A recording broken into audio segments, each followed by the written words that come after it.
All right, today we're back with the Daily BA. We have a guest, Alex. We're in Miami, and we're going to be talking about technology and behavior analysis. what are some of the crossroads, what's emerging, all those sort of things.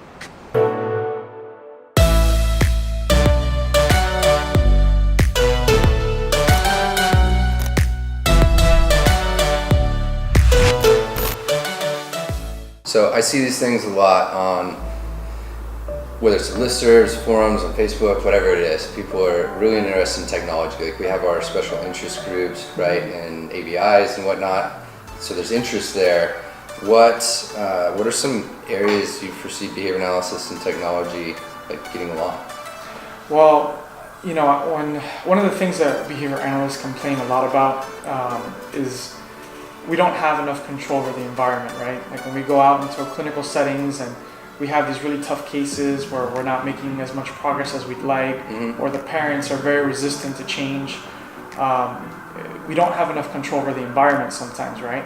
But in the digital world, that's the exact opposite is true. We have total control, assuming of course we can work with people that help us build those environments.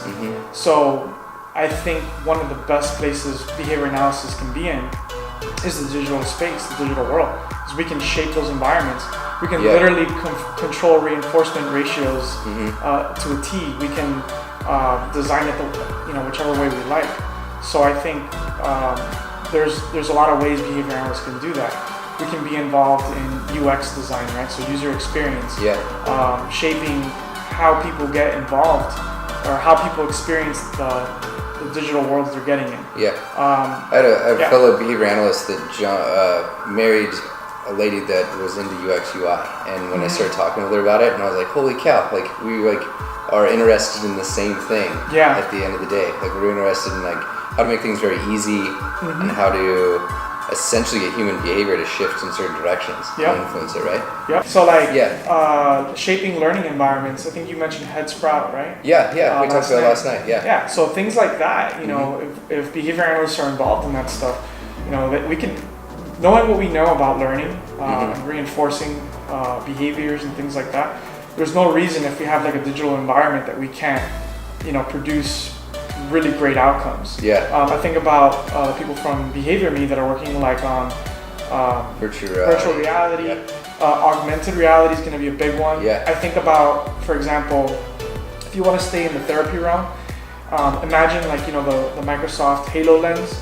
I can just picture, you know, the future where people are like wearing these HoloLens to learn about their environment, and like the lens picks up on an item, and then like, you know, the person engages in some sort of behavior and it like tacks it in their ear like, oh, that's a bowl, and then the kid's like, bowl, you know, like something like that. Like anything is possible, but the thing is behavior analysts need to start pushing into those other realms. They need to start aggressively like trying to solve problems that are out of their comfort zone, because if they don't, we're not gonna disseminate. We're just gonna stay stuck in our little bubble. I was also interested in the voice technology and the concept of Internet of Things and everything kind of that could just flood us with more data as well. Theoretically, right? So I was imagining things like I imagine sometimes like an Alexa is sitting in the corner listening in, you know, and maybe it picks up on certain vocal patterns and it can just like record your data for you, or maybe it's picking up on the first words, like maybe it's helping pick up an account generalization like in the home, right? Like could you actually program those sort of skills to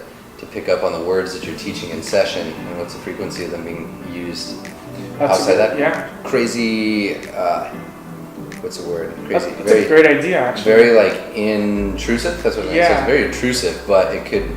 But it doesn't have to be. It doesn't have to be. You could just put a button that says therapy mode, you know? How often are these vocalizations occurring? Or like it could literally just be for discrete child therapy, like how's the person responding? You could even quantify that's something we kind of struggle with. You could maybe even quantify the clarity of the child's response. If you have a good microphone and a good algorithm to sort of detect what the model is saying and then what's actually being said by the learner. Hope you enjoyed. Where can people learn more? Go to the Behavior Analysis Technology SIG on Facebook, or check out the website and sign up. Try to become a member. They're linked down below, as well as I'm throwing all of his contact information down there too, his company and all that, so you can check it out. So, let's jump in the comment section. That's your daily BA.